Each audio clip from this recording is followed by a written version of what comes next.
Charlar esta mañana con nuestro invitado Esteban Valenti, que acaba de editar este libro, Naufragios, crónica de mi viaje personal de quien se define como un navegante. Es más, me consta que sus misivas públicas culminan con la firma Esteban Valenti, un navegante, que acá se atreve a contar los naufragios que, bueno, todo navegante ha tenido. ¿Cómo le va, Valenti? Buen día. Bien, buen día. Muchas gracias por invitarme. A veces con viento a favor y otras remando. Sí. Puede parecer un mensaje negativo, un mensaje pesimista, pero no lo es, porque para seguir navegando en la vida hay que animarse a la intemperie muchas veces y en condiciones muy diversas. A mí no me gusta mucho navegar, para nada, en el sentido, porque, a ver, yo empecé a los 8 meses, cruzando el Atlántico en 28 días, en un barco que la aviación nazi hundió en La Spezia, fue reflotado y me trajeron de Génova a Buenos Aires en 28 días, en una cacharra. Pero después, además, me duró durante 4 años, estuve cruzando gente, yo solo no, ni mucho menos, entre Buenos Aires y Uruguay durante la dictadura, en una cosa que parecía el barco de Popeye, ese barquito. Por lo tanto, no soy un gran amante, pero sí sé, tengo ese sentido de que la navegación es el vencer las dificultades, es aprovechar los espacios y el arriesgarse a naufragar. Bueno, y hablando de arriesgarse a naufragar, en esta campaña electoral, para variar, en vez de estar subido a algún barco, la estaba balconeando desde la orilla. ¿Es un alivio? En algún sentido sí, porque no hay duda de que no es lo mismo. Además, estaríamos en la época de hacer listas y yo en eso no sé nada, no lo sabía ni de cuando estaba en el Partido Comunista. También podría estar haciendo discurso, publicidad. Sí, pero yo lo estoy haciendo. Es decir, yo participo de los debates, estamos preparando debates. Además, creo que hay tal pobreza de ideas y hay tal espacio restringido a plantear las cosas, porque cada uno tiene más miedo de perder que de ganar. Eso creo que es más notorio que nunca, que hay cosas que no se tratan en el debate, que yo estoy muy cómodo. Yo puedo hablar de todos los problemas de fondo sin tener que andar pensando despiadadamente a ver qué es lo que me va a dar voto o no me va a dar votos. Y eso a mí me da una... en las columnas, en los debates radiales, etcétera, me da una cierta tranquilidad. Ahora, me duele, eso sí, porque lo veo, no sé cuántos, eso solo las elecciones lo pueden decir, que había mucha gente, o había gente entusiasmada, gente que veía otra perspectiva. A ver, que después de un naufragio, porque no es que yo salté de un barco a plenas velas a otro, no, había que construir el barco, no es como la frase de Saint-Exupéry: cuando quieras convocar a alguien a navegar, no juntes madera, muéstrale el horizonte. Bueno, estábamos tratando de construir un horizonte, que no es fácil. Ustedes estaban hablando del tema del marxismo, ¿no? Bueno, sí, a partir de aquella acusación en medio del debate entre Sanguinetti y Tabaré Vázquez del año 94, sí. Aquella frase: usted es un marxista. No, a ver, el que se hubiera enojado más de todos los seres humanos de que le dijeran marxista es Marx. Y lo hizo explícitamente. Él dijo: yo no soy marxista, no existe el marxismo. Lo dijo en 2 oportunidades de manera explícita, porque además él tenía una visión del mundo que no era precisamente encajonable en un personaje histórico. Ahora, hoy por hoy... ¿Te parece interesante el debate que se puede dar entre Andrade y Talvi, teniendo en cuenta que uno representa una escuela económica determinada y otro otra? ¿Te parece que puede ser interesante, que puede aportar? ¿Te parece que a mí no me gustan los debates? Me da la sensación que te gusta más debatir vos que ver a otros, pero te pregunto concretamente... Me interesaría, sí, me interesa. Yo siempre digo que lo que uno elige es un presidente y no un buen debatidor, ¿no? Y eso a veces se confunde, pero es parte del juego. Ahora, creo que los dos buscan ocupar un espacio político que les va a venir bien ese debate, cada uno en su espacio. Uno liderando la alternativa al Frente Amplio, que es Talvi, que está creciendo, notoriamente está creciendo, es uno de los que más está creciendo, y Andrade, que disputa su espacio, que es que el Partido Comunista, que llegó a tener el 10% del electorado nacional, salga de ese 2,5% y ocupa un espacio diferente, ¿no? Yo no creo que tenga expectativas más que eso, pero está bien. Y además son buenos, digamos... Polemistas. Son buenos polemistas. Yo he discutido, no con Talvi, que digamos, lo he escuchado, pero he discutido con Andrade, son buenos polemistas. Vamos a ver todos con atención, sobre todo porque nos hemos desacostumbrado, ¿no? Claro, Valenti, ¿cómo mira la irrupción de algunos actores outsiders de la política tradicional o de la forma de hacer política tradicional que están, bueno, alborotando el avispero de algunas internas? A ver, ayer, no hace 7 días, ayer me llamó Juan Sartori 5 veces por teléfono. ¿Él mismo o una grabación? No, una grabación. Ah, bueno. 5 veces. ¿Cuánta plata tiene? ¿Cuánta plata tiene? Porque a mí me llamó, digamos, ni siquiera hace microsegmentación. A mí eso me preocupa. ¿Querés que te diga? Es decir, cuando la plata en la política ocupa un espacio, no importa eso de que la pongo yo, porque en última instancia esa afirmación ya es una afirmación ofensiva. Es decir, entonces, ¿qué? Tenés que tener mucha plata para ser político. Ese es el mecanismo. Pero ¿cuánta tiene? Y eso es un tema que, asociado a otros mecanismos de propuestas sin base, etcétera, me preocupa. Pero también me preocupan otras cosas. Talvi no es un outsider, vamos a tenernos claros. No lo es. Y después el otro que está creciendo, y si vos mirás como sus intenciones de voto no son dentro del partido, sino son propias, que es Manini Ríos, se está moviendo, tiene una base cautiva importante y se está moviendo muy bien. Yo lo escucho y a lo que él apunta bien. Yo lo tengo que decir, digamos, como observador. O como publicista también. Sí, pero no hace publicidad. Él lo que hace es discurso. Usted mira la estrategia. El que hace relato. Él dice, yo no soy ni opositor ni oficialista, ni blanco, ni colorado, ni frente amplista, ni soy de un partido militar. Yo soy artiguista. No es un posicionamiento equivocado, aunque no es cierto. ¿Ah? Está claro, porque si hay algo que cuando uno defiende ciertas ideas, no hay país de América Latina y hay pocos países en el mundo que tengan una construcción nacional tan basada en 2 conceptos. En un concepto político y no georracial o geoétnico, como es el Uruguay, que no lo tenía, y ideológico, que es Artigas.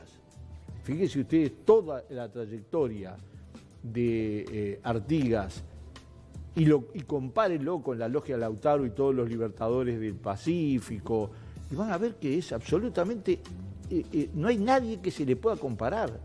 Y el Uruguay tiene un vacío que es desde ese Artigas que va al exilio, el Artigas de esas ideas que no pudieron poner en el mausoleo los militares dictadores, hasta que se retoman algunas de esas ideas.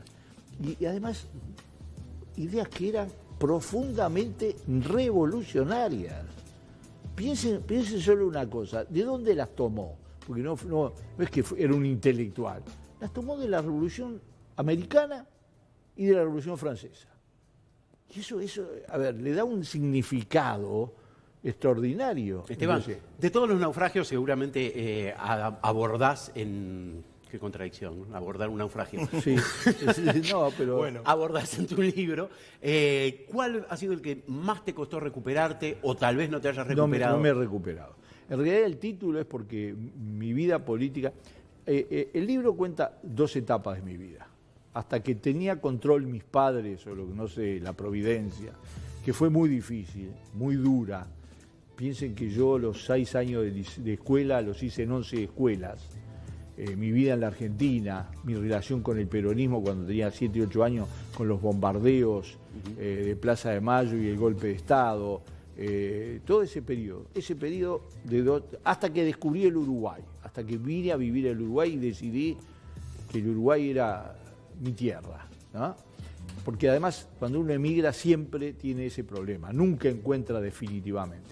Desde los 12 años hacia adelante, que yo tomé control de mi vida, empecé a trabajar, después formé una familia, después y me afilié al Partido Comunista. Dentro de 2 días, el 13 de junio se cumple un periodo que terminó en el 90, pero estamos hablando del 62. Entonces, en ese periodo, el naufragio de mi vida, el que marca y lo sigue marcando, fue un proyecto de revolución. Fue un proyecto de un cambio radical. Fue un proyecto de la idea de que las revoluciones no son un momento particular, insólito, ni es culpa de las revoluciones. ¿Y es un fracaso que no se haya dado la revolución o la sociedad eligió otro camino? No, se dio la revolución en muchos países del mundo y fracasó en la mayoría de ellos. Es decir, la caída de ese proyecto histórico en la URSS, en los países socialistas, en Cuba, en cierta medida en todos lados, para mí es el naufragio más grande de mi vida. Por eso le puse naufragio, porque lo he sufrido de manera... No es un libro de relato político. No cuento el naufragio por sus causas. He escrito tanto que podría ser un libro específico. Es un cuento sobre las vicisitudes humanas, mi viaje personal a través de las navegaciones y los naufragios. ¿Y te preguntás por qué sucedió lo que sucedió o exponés los hechos? No, en este caso expongo los hechos, lo he expuesto muchas veces y también está planteado aquí, no es que, digamos, está excluido. Pero cuento cosas que no he contado en otros lados, por lo menos de manera escrita. ¿Como por ejemplo? Por ejemplo, todo el aparato en la Argentina, por ejemplo, algunos entretelones de las campañas electorales, por ejemplo, mi salida del Partido Comunista, por ejemplo, algunas cosas que me siguen doliendo. Yo me hago el desentendido, pero me siguen doliendo porque son los naufragios de las miserias humanas. Como me acusaste de tener diamantes cuando me fui, pero durante años que estuve financiando buena parte de la propaganda del Partido Comunista de mi bolsillo, no te preocupaba si eran diamantes o carbones. Y eso, que además es falso, desgraciadamente no hay certificado de no tener diamantes, pero es falso porque nadie lo probó. Y hay una prueba irrefutable, 30 años trabajando después de que me dijeron eso, te das cuenta que... Digo, no. Quienes vivimos durante la dictadura de la salida democrática siempre se decía en toda reunión, no, Valenti se llevó los diamantes para Italia, ¿no? Esa era una, como una leyenda urbana. Para Italia no, la idea no era esa, la idea era que como yo era responsable de la brigada uruguaya, que lo relato con todos los elementos, en Angola, y en Angola había diamantes, no es que me llevé los diamantes acá, que ¿de dónde lo vas a sacar? ¿Quién los tenía? Claro. No, esa era la cosa. Pero el tema de la KGB, es decir, yo le debo mi vida a la KGB, sí señor, y lo reconozco. Si no hubiera hecho el curso de entrenamiento de la KGB para la vida clandestina, para detectar seguimientos, etcétera, no estaría vivo. ¿Qué aprendió ahí en el seno de la KGB? Sobre todo, fueron 4 meses, sobre todo, aprendí de todo, ¿no? También hice prácticas militares, etcétera, pero eso fue accesorio porque yo nací con un fierro en la mano. ¿Tuvo que intervenir en algún operativo o con alguna de las tácticas aprendidas? Sí, le debo la vida. Ahí está en el libro. Yo terminé a los tiros en el pleno centro de Buenos Aires. ¿Año? En la Plaza Libertad, año 1978, a los tiros. ¿Ah? Y si no, estaría muerto. Pero lo más importante no era saber tirar o no saber tirar, era detectar los seguimientos sin que los otros se dieran cuenta, o cuando vos eligieras el momento. ¿Ah? Y eso lo aprendí y son lo mejor que he visto en mi vida. Bueno, seguridad, comunicaciones, bueno, todas esas cosas están. El periodismo, ¿de dónde empecé? Todo el mundo cree que yo soy universitario, yo soy obrero del vidrio. Pero yo soy un obrero particular porque mi familia era noble en Italia, vinieron por otras razones, ¿sabes? Eran nobles sicilianos. Mi abuelo era un noble siciliano que murió 4 días antes que yo naciera, un 8 de marzo, yo nací el 12.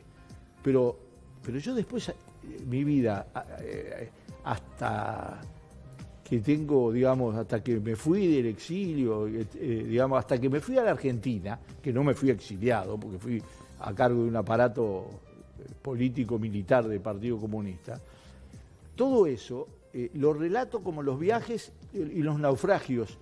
En algunos casos lo tengo que seguir el hilo, porque yo en la Argentina naufragué por el hecho que me tuve que ir. Por último, el último naufragio del libro, quizá el más cerca cronológicamente, ¿es el fallido proyecto de la alternativa? Sí, sí.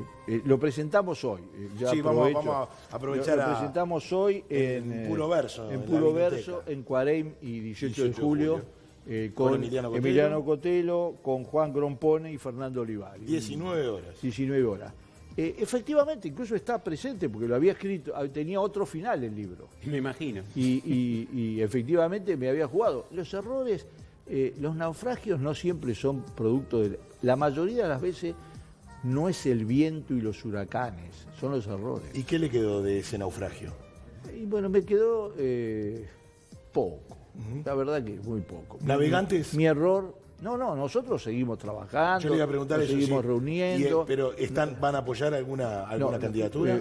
Yo creo que vamos a dar libertad para que cada uno, digamos, decida su voto. Yo sé lo que voy a hacer, ¿no? Es decir, y ya lo estoy haciendo, escribiendo, etcétera.